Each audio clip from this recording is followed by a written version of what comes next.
Dinas Pendidikan Kabupaten Bogor terus lakukan peningkatan kompetensi pendidik PAUD melalui diklat berjenjang tingkat dasar Dinas Pendidikan Kabupaten Bogor tahun 2024. Berlangsung di salah satu hotel wilayah Megamendung, ratusan guru PAUD se-kabupaten diberikan pemahaman bagaimana cara mengajar anak usia dini oleh narasumber yang memang berkompeten di bidangnya. Peningkatan kompetensi pendidik PAUD ini memang dapat dilakukan melalui berbagai cara, seperti pelatihan dan workshop, komunitas belajar, melanjutkan jenjang pendidikan, aktif melakukan penelitian, menciptakan budaya organisasi pembelajaran.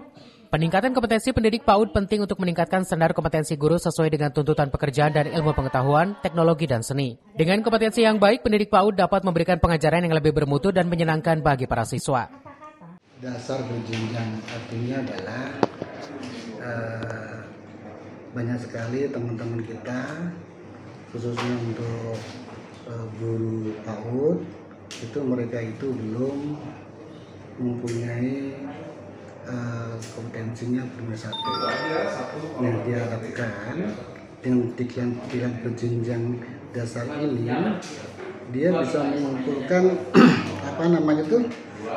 nilai-nilai yang bisa diakumulasikan menjadi S1. Ini terus menerus ini. Jadi tidak hanya cuma hari ini saja, terus menerus, maka seringkali diadakan diklat berjenjang. Dari Kabupaten Bogor, Cevi Suryadi melaporkan.